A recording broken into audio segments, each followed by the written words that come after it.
Saudi अरब का वाकया सुने हो ना, जद्दा वाला। एक औरत बेचारी दर्द से कराह रही थी, दर्द से, और जद्दा के टैक्सी ड्राइवर बेचारा, उसको कोई कस्टमर नहीं मिला तो वो रुमाल मुंह पे डाल के लेटा हुआ था। जल्दी से औरत आई उसके पास, देखिए मुझे दर्द से हो रहा है, बच्चे की पैदाइश की तकलीफ, जरा कोई करीब के हॉस्पिटल में लेके चलो, मुझे जल्दी से इलाज के लिए जाना है। ड्राइवर ने देखा, टैक्सी ड्राइवर ने, उसने कहा भाई औरत परेशान है, पेट बड़ा, उसने जल्दी से टैक्सी खोली, और बहन बैठो, उसने जल्दी से बिठाया और चल दिया। जद्दा के हॉस्पिटल में लेके पहुंचा और उसमें एंट्री होती है, तुम लेके आए हो? हाँ, लिख दिया। अब ये बैठा है कि जल्दी से वो चेकअप करा के आए, तब हमें पैसा दे, जितना हुआ मेरे रियाल। उधर पता चला साहब उसको एडमिट कर लिया गया है, अभी वो 2-3 दिन रहेगी, आप उसके साथ आए हैं? इसने कहा जी। कहा ठीक है, उसको एडमिट कर लिया गया है।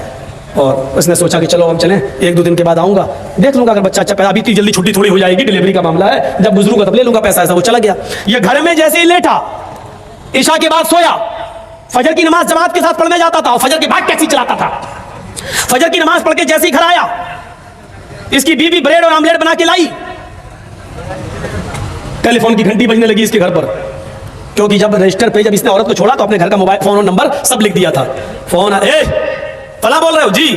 भोपाल के रहने वाले थे ये लोग, टैक्सी चलाते थे 20 साल से सऊदी अरब में, जद्दा में। अच्छा, तुम यहाँ अपने घर पे आराम कर रहे हो? का क्या हुआ? अरे कल तुम अपनी बीवी को हॉस्पिटल में छोड़ के गए हो ना, बच्चा हुआ है लड़का, और अपनी बीवी को लेके जाओ यहां से। कहता है डॉक्टर दिमाग तुम्हारा ठीक है? बीवी?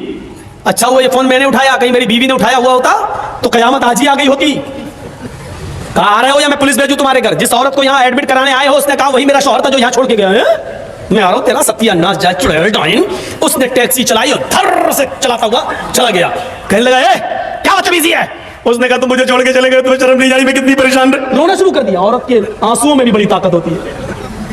वो कहने लगा ये क्या बदतमीजी है? डॉक्टर साहब ये मेरी बीवी नहीं है। डॉक्टर साहब नौक-झोंक तो सब घरों में हो जाती है, थोड़ी सी लड़ाई हो गई, मैं यहाँ छोड़ के चला गया। नहीं मैं ये बेटा अरे मेरा नहीं है, चलो अपने घर के झगड़े अपने घर में खत्म करो, चलो। उसने कहा ऐसा है, चेकअप कर लो। चेकअप कहा डीएनए टेस्ट करें। लड़का आदमी तैयार, कहने लगा ठीक है मैं डीएनए टेस्ट करूंगा। मामला इतना बढ़ गया कि डीएनए टेस्ट की नौबत आ गई। जब इसका ब्लड निकाला जाने लगा और लड़के का ब्लड, तब औरत क्या कहती है, डॉक्टर साहब डीएनए टेस्ट कर लीजिए, लेकिन मशीन कभी कभी गलत रिपोर्ट भी दे देती है। अभी आदमी चिल्लाते हुए कहता चुप, गलत रिपोर्ट दे देती है। अभी पता चलता है 2 घंटे के बाद, 3 घंटे बाद जब रिपोर्ट आएगी, या 2 दिन 3 दिन के बाद, तब पता चलेगा। डॉक्टर साहब इसको ये रखिए, 2 दिन के बाद रिपोर्ट आएगी, मैं आऊँ। 2 दिन के बाद गया, डॉक्टर साहब क्या आया? डॉक्टर साहब ने कहा बिल्कुल गलत, ये तुम्हारा बेटा है ही नहीं, जाओ। वो औरत पैर पे गिर गई। डॉक्टर साहब मैंने कहा था ना कि मशीन की रिपोर्ट कभी कभी गलत आ सकती है। आई, अल्लाह की कसम यही मेरा पति है, यही मेरा हस्बैंड है, यही मेरा आदमी है। डॉक्टर कहता है औरत नकली मत दिखा, चल ये तो इसका बेटा है ही नहीं, साफ साफ रिपोर्ट में आ गया ये बेटा किसी और का है, इसका नहीं है। वो कहने खूब रोई। डॉक्टर कहता मेरी बहन मैं तुम्हें कैसे बताऊं, इस आदमी की रिपोर्ट इतनी डेंजर है, इस आदमी की रिपोर्ट में तो ये आया है कि ये जिंदगी में कभी बाप बन ही नहीं सकता। तुम कह रही हो कि इसका बेटा ये तो बाप बनने के लायक नहीं है। अब इस आदमी का दिमाग खराब। क्या कह रहे हो डॉक्टर? कहा तुम बाप नहीं बन सकते हो भाई, सॉरी रिपोर्ट में। हे डॉक्टर मेरे 6 बच्चे हैं, तू कह रहा बाप नहीं बन सकते? डॉक्टर बड़ा परेशान। डॉक्टर कहता ऐसा केस मेरी जिंदगी में पहली बार आया है। अब औरत कहती देखो मैंने कहा था ना कि रिपोर्ट कभी कभी गलत हो जाती है। ये आदमी बोला चुप, ये रिपोर्ट तो सही है कि ये बच्चा मेरा नहीं है, लेकिन ये रिपोर्ट गलत है कि मैं बाप नहीं बन सकता। दोबारा करो। डॉक्टर ने फाइल फेंकी, मेरा दिमाग खराब करके रख दिया तुम लोगों ने, जा ये बेटा तुम्हारा नहीं है, जा पता लगा।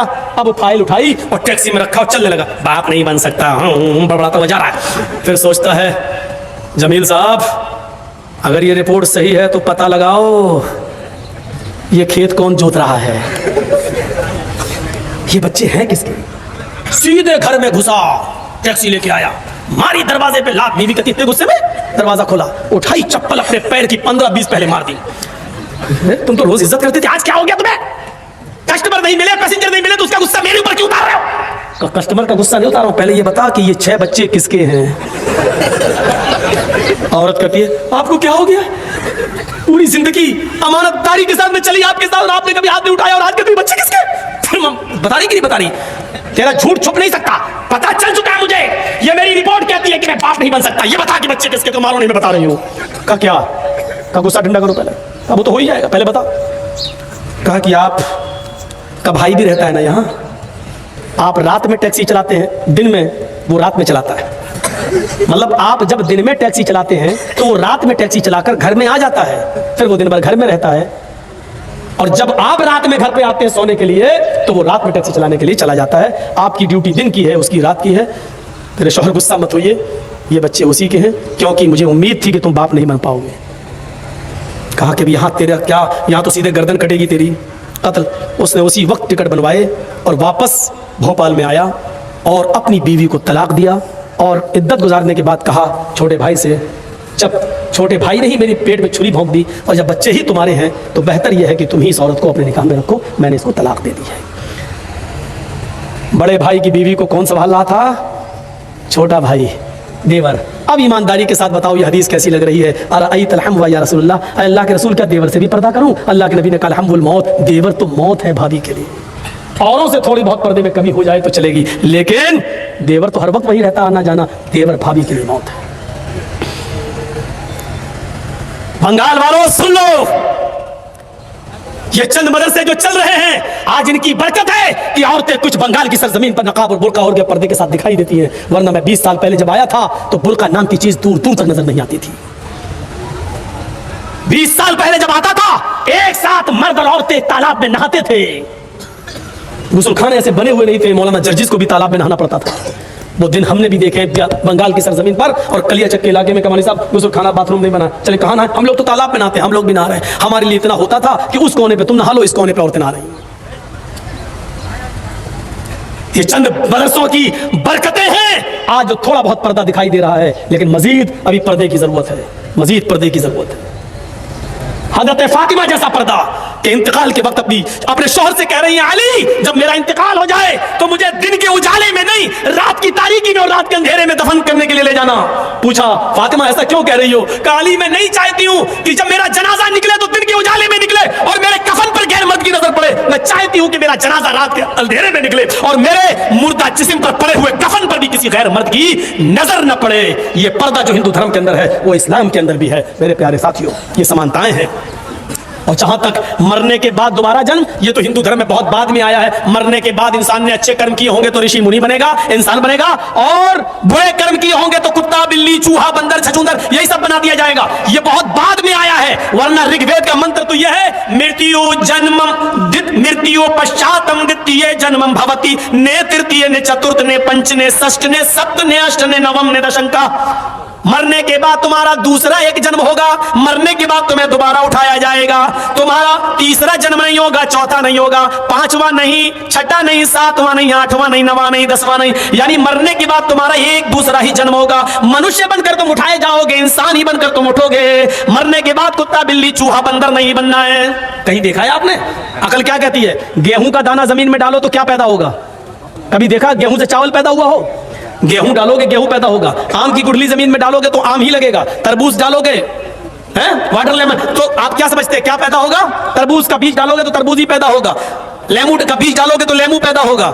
ये अकल भी कहती है कि मरने के बाद इंसान को जब तुम जमीन में दफन करोगे तो उससे इंसान ही निकलेगा, न कि कुत्ता बिल्ली चूहा बंदर। इसको अकल भी तस्लीम नहीं करती है। मेरे प्यारे साथियों, चाहो जलाओ चाहो दफनाओ, मरने के बाद एक दूसरा ही जन्म इंसान होगा। इसी को कुरान ने भी कहा है, अयहसबुल इंसानु अन युतरका सुदा अलम यकुन नुतफतम मिन मनिय्यिन युमना थुम्मा काना अलकतन फखलक फसव्वा फजअल मिनहु ज़ौजैन अज़्ज़करा वल उन्सा अलैसा ज़ालिका बिक़ादिरिन अला अन युहयिल मौता।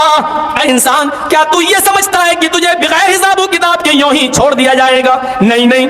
अलम यकु, क्या तू शुरू में अलम यकु मिन नुतफतिन मिन मनिय्यिन युमना, क्या तू शुरू में हकीर और जलील पानी की एक बूंद न था? क्या तू हकीर पानी का एक कतरा न था जो रहम मादर तक, औरत के रहम तक पहुंचाया गया? अल्लाह रब्बुल आलमीन ने उसी पानी के कतरे को बना सवा कर दुरुस्त किया, उसी से गोश्त का लोथड़ा बनाया, जमा हुआ खून बनाया, गोश्त का लोथड़ा बनाया, फिर उससे हड्डी बनाई, फिर हड्डियों में गोश्त पहनाया और फिर उससे एक जीता जागता इंसान बना दिया। उसी पानी के कतरे से मजबूत खोपड़ी बनाई, उसी पानी के कतरे से इतना नर्म भेजा बनाया कि 2 उंगलियों के बीच में रख दो, मसल दो। उसी पानी के कतरे से अल्लाह ने इतना नर्म नाजुक हार्ड दिल बनाया कि अगर उसकी धड़कनें बंद हो जाए तो दुनिया का कोई डॉक्टर उसकी धड़कनें जारी नहीं कर सकता है। और उसी पानी के कतरे से अल्लाह ने तुम्हारे दिमाग में हजारों तारों का कनेक्शन डालकर तुम्हें 2 चमकते हुए ट्यूबलाइट दिए, आंखें दी जिससे तुम 9 करोड़ 30 लाख मील की ऊंचाई पर सूरज को देख लेते हो, जिस आंख की बीनाई से रोशनी से तुम 2,40,000 मील की ऊंचाई पर चांद को देख लेते हो, करोड़ों अरबों खरबों मील की ऊंचाई पर तुम सितारों को देख लेते हो, आसमान को देख लेते हो। अल्लाह ने उसी पानी के कतरे से ये सब कुछ बनाया। ओ मेरे बंदो, जब मैं ये सब कुछ तुम्हारी मां के पेट में बना सकता हूं और तुम्हें बनाकर बाहर ला सकता हूं, फजअला मिनहु ज़ौजैनि ज़कर वल उन्सा, लड़का और लड़की भी बना सकता हूं, मर्द औरत भी बना सकता हूं, नर और मादा भी बना सकता हूं, तो फिर तुम ही बताओ, क्या तुम्हारे मरने के बाद क्या वो अल्लाह इस बात पर कादिर नहीं है कि तुम्हें मरने के बाद दोबारा जीवित कर दे? क्या वो अल्लाह इस बात पर कादिर नहीं है कि इंसानों तुम्हें मरने के बाद वो दोबारा उठाए, अरे तुम्हारी हड्डियों को वो दोबारा जमा कर दे? क्या वो इस बात पर कादिर नहीं है? अयहसबुल इंसानु अल्लन नजमा इज़ामा बला कादिरीन अला अन नुसव्विया बनाना। इंसान ये समझता है कि हम उसकी हड्डियों को जमा नहीं कर पाएंगे, हम उसकी हड्डियों